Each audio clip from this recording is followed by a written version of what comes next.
Hello,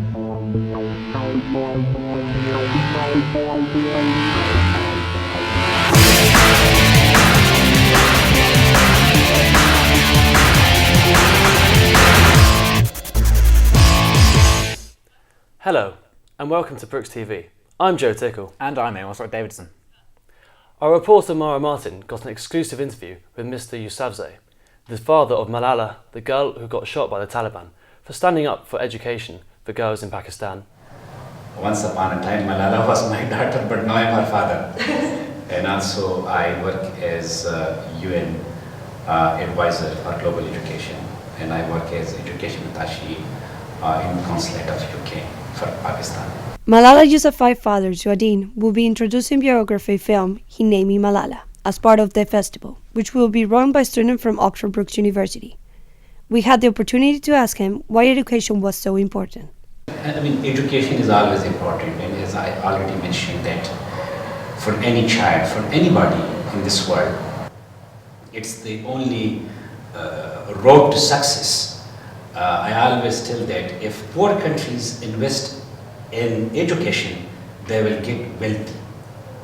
So education changes individuals, it transforms communities, it builds nations, and it reforms countries and societies.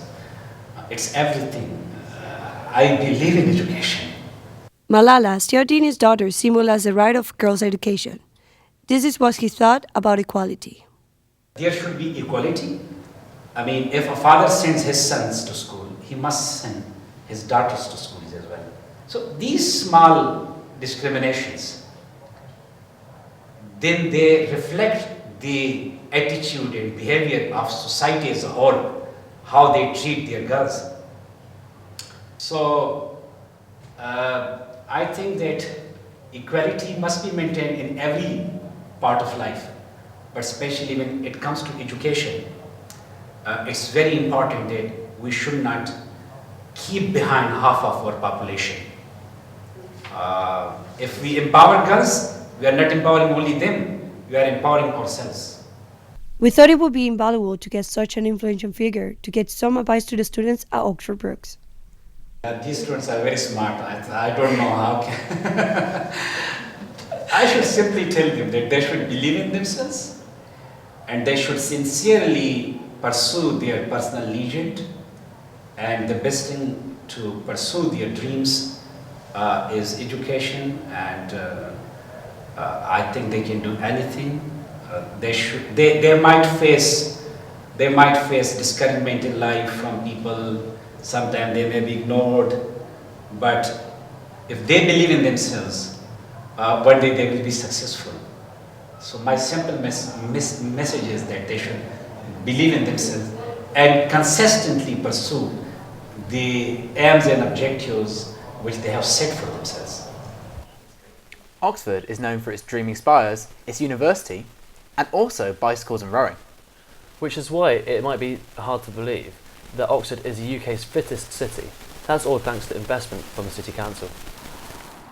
Oxford has been named the UK's fittest city in a new survey.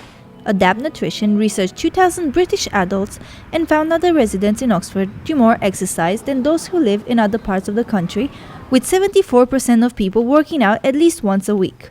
So what do people think about Oxford being named the fittest city? So, that's new to me. But everybody's on their bikes, so it makes sense to me that it would be a fit city. I think a lot of people have recently started coming into fitness. So I would say Oxford is probably one of the cities, but I don't think it's the one. According to data from Oxford City Council, since April 2015, almost 38,000 people have participated in activities and programs run by the City Council's sports development team, and in December, the council celebrated the completion of a $316,000 investment into outdoor fitness equipment across the city's park. So what do the Oxford residents think about it? We do have a lot of gyms, but I wouldn't say it's not in travel wise. They should have a few more in town. I spoke to Keith Kelly, the director of sports from Oxford Brookes University, to ask his opinion about the fittest city and the situation of students participating in sports.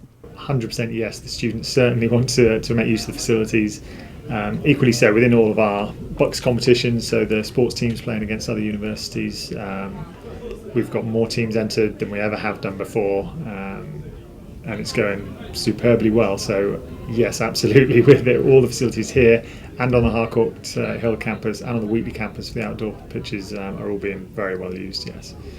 I mean, it's a great thing. There's nothing bad to think about it. It's good that Oxford's that way. I think we do our bit as a university in contributing towards it. More staff from here take part in the Workplace Challenge than any other organisation within Oxfordshire. So that's going particularly well. All the classes, all the Brooks Active stuff that we do, trying to get people who aren't necessarily sporty but want to get active and just get out and do something. I think, yeah, we're making great inroads into sport in that, and it's brilliant news that Oxford's been voted the fittest city. Long may it continue. Some people would agree that Oxford is the fittest city, and some wouldn't. However, it may be a good way to encourage more Oxford residents to exercise more often in the future. This is Carla Evans for Brooks TV. And sports funding isn't the only thing that the council is spending a lot of money on. There has been a huge investment in green energy. We took a look to see how it's being spent. Charging stations. This year, 30 chargers from at least 6 different organisations will be trialled.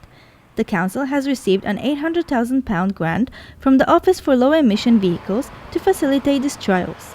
After the trials, the 100 stations are expected to be installed starting in 2018. I sat down with County Councillor John Tanner to talk in more details about the plans. We want to look at charging points coming. I mean, the most simple technology is just running a wire across the pavement, but having those sort of plastic trays over them so that pedestrians don't trip up. Seeing if that works, we want to look at putting charging points on the corners or along streets so that people can plug in. We also are looking at the idea of having lamp standards, street lights, using those as the source of the electricity. BMW and their partners Illuminosity have developed the Light and Charge solution, a smart LED street lamp which doubles up as an electric vehicle charging point. Last year, in 2015, I think the UK registered over 10,000 ultra-low emission vehicles. If you went back a few years previously, it was much, much smaller, so we really are beginning to see more electric vehicles on the road now. Oxford Council is intending to spend £800,000 on electric charging points. Do you think that's a good idea? It's a lot of money. It's probably tax funded as well, so I think a lot of people won't like it, but I do think it's a good idea as long as people start using electric cars. It depends on sort of how many charging points I can go to, really, and be spread across the city. I think if it goes across, wide enough spread of car parks and side roads, then I think that's a good way to promote the use of energy efficient vehicles. For the time being, electric cars are far behind traditional vehicles in terms of popularity and sale. Whether they will be the transport method of choice in the future, this will remain to be seen.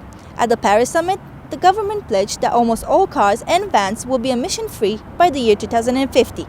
With these charging points due to start in 2018, Oxford will be well prepared for its green future. For Oxford Brooks TV, Carla Evans. However, after hearing all about investments, in the current economy, there is only so much money to go around. Public transport is facing some changes due to cuts in funding. According to new research, Oxfordshire will be one of the worst affected areas in the UK to be hit by cuts to bus subsidies. A study by the Campaign for Better Transport found that rural bus services were being wiped out in the county along with some other areas in England and Wales due to cuts from councils. 118 mainly rural routes will be affected. Oxfordshire County Council agreed to cut bus subsidies in order to save £3.7 million. Across the county, users have said losing these services will leave them isolated in their local communities.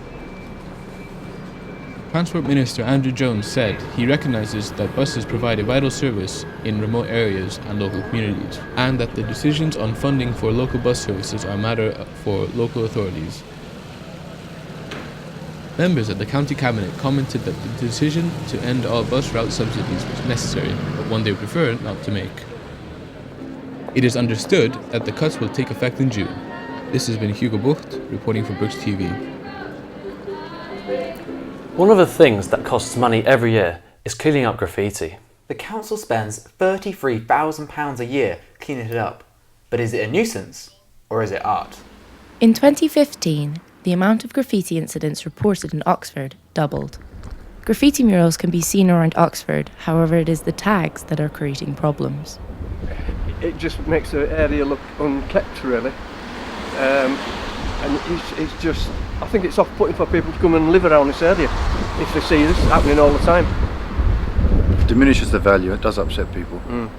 We spoke to councillor John Tanner about what is being done to deal with these tags. Well, if it appears on other people's property, and it usually does, on telephone cabinets or on somebody's wall, then it's their responsibility to get rid of it. And what the City Council does is write them a letter and say, look, we notice there's some graffiti on your property, will you please remove it? And then we offer to do the job for them. We tell them how much it will cost. We also work with the police to try and apprehend the culprits, but that's quite difficult. Superclean has come up with a measure to protect the walls against spray paint. Well, we have certain chemicals, which is anti-graffiti coatings, which we can put onto stonework. It's like a wax clear coating, and what happens is you can't see it once it's dry. And all it takes is, when the graffiti taggers come back, all we do is come along and take off the wax, which the chemical, the spray paint is then adhered to, and we just recoat it. So it protects the old stonework. Yep. So then you reapply the protective coating again. Legal spray painting walls exist in Oxford. However, the amount of illegal tags found has still increased. We spoke to the public to find out their views on graffiti. If it's got like some meaning to it, or even some tags which are like quite well done, I'd say that's art. Definitely that's art. Some of it is artwork, some of it is vandalism. Or could be both. I don't know. Yeah. Whether the increase in graffiti disturbs people or not, there are measures in place to deal with it. This is Josie Smart from Bricks TV. That's it for this half. We'll see you after the break.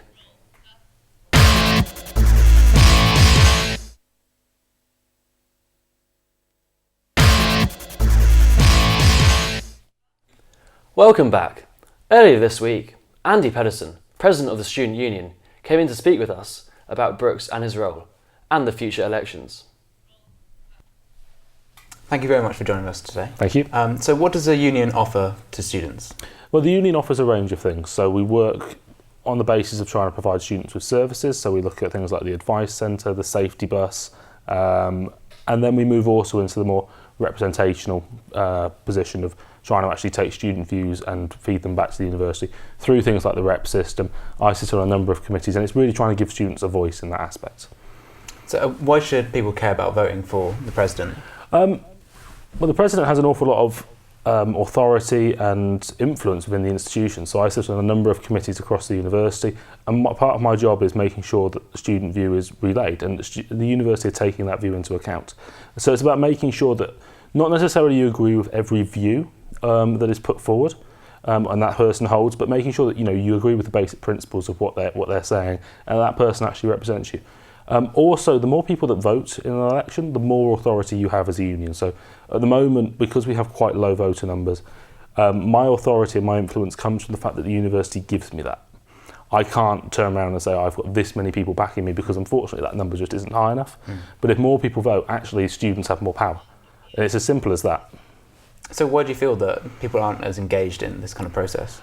I mean, I don't think it's simply around us. I mean, you look at national elections, and the voting levels of 18 to 21s is pitiful compared to the rest of the population. It's a problem that is consistently growing, and I just think it's partly because people don't see the value to them, and that's partly our responsibility as an organisation to go back to students and say, these are the things we do and this is how they influence you.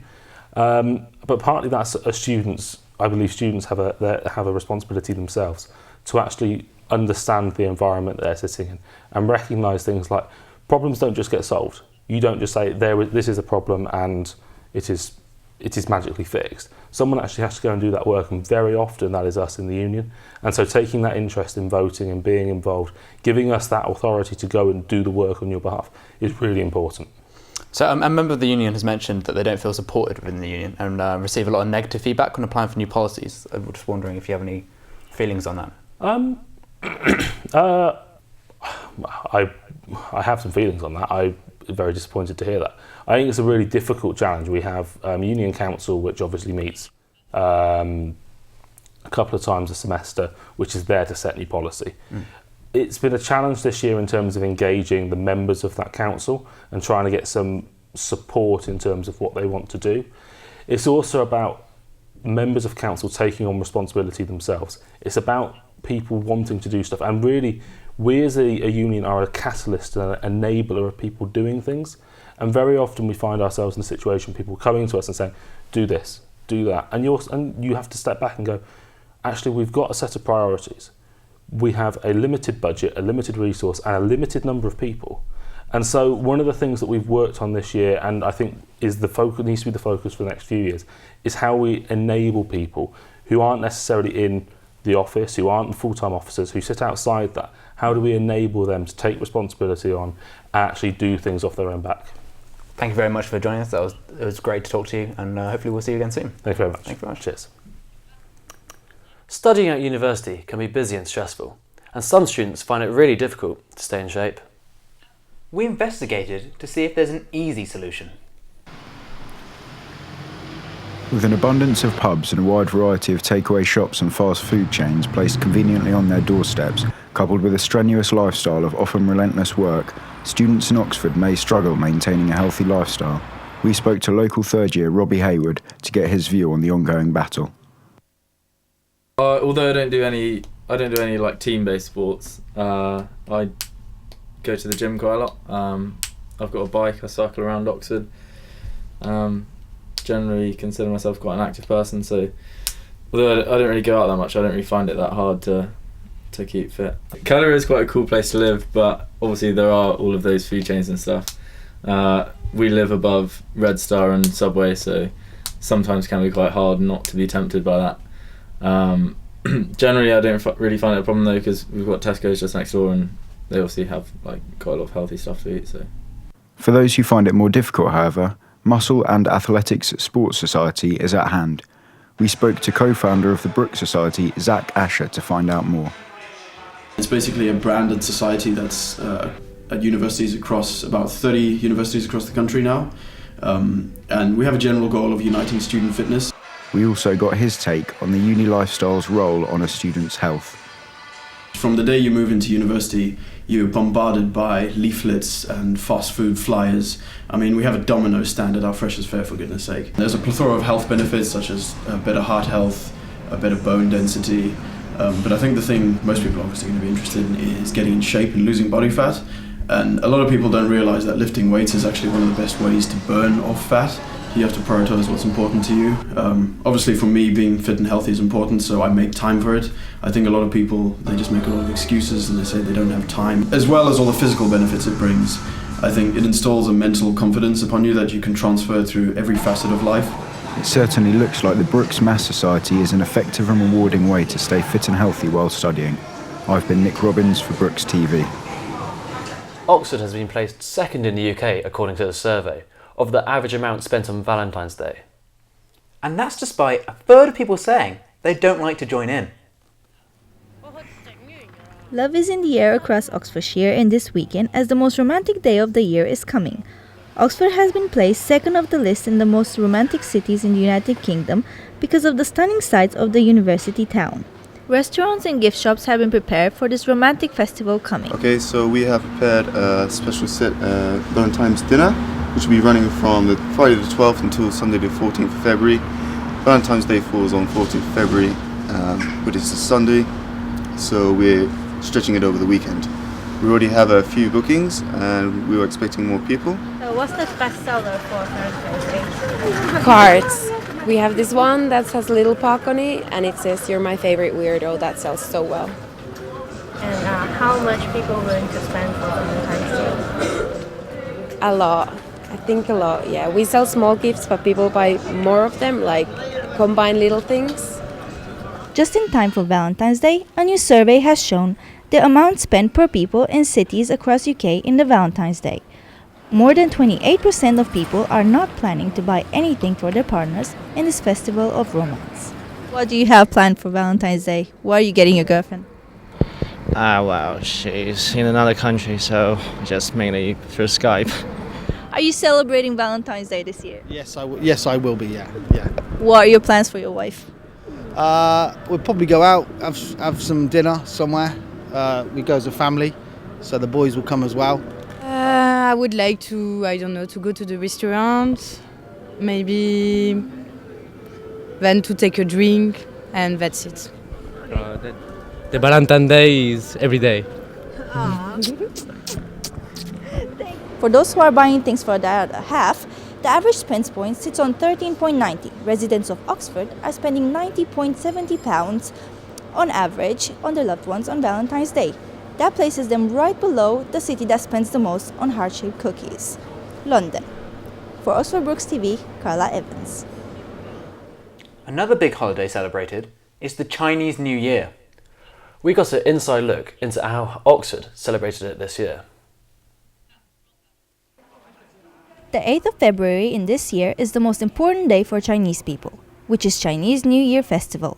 In Oxford, the day before the Chinese New Year, Oxfordshire Chinese Community and Advice Centre, OCCAC, held a celebration event in Oxford Town Hall.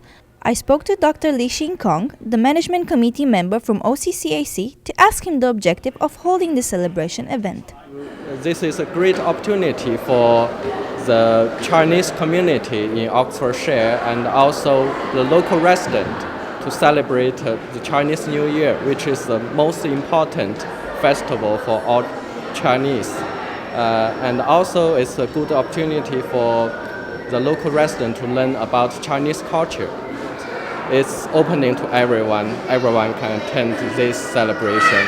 During the event, dancers, acrobats and musicians were performing for the audience, most of them which are coming from different parts of the world. So what is the reason for the people joining the celebration? Yes, I enjoy it every year. The food and the dancing, the Shaolin monks and those kinds of acts. The really traditional Chinese acts are the acts we enjoy the most.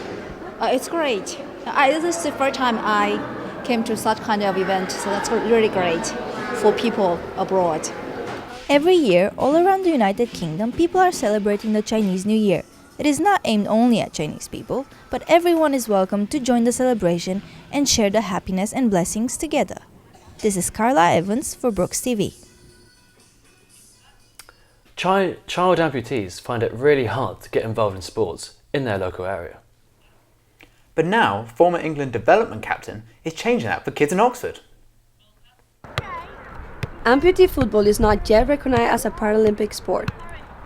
Former England development team captain James Catchpole is working hard to elevate the profile of the sport and get into the public eye.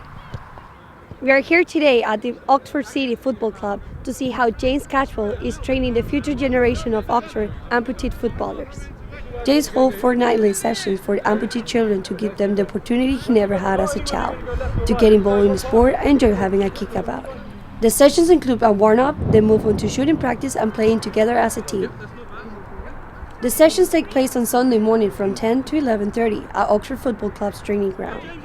Training teaches the kids the value of playing as part of the team as well as the various skills required for the game.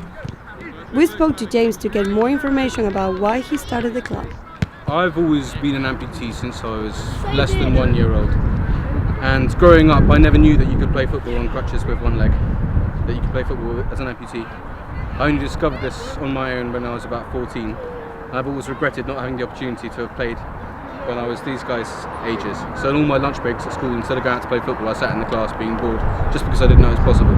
So I want to show these guys that you can play football, and that when you grow up, you can be in the GB squad, you can go around the world, you can do all sorts of exciting things. As such an inspirational figure in the amputee football community, is it possible one of these kids could follow in his footsteps in the future?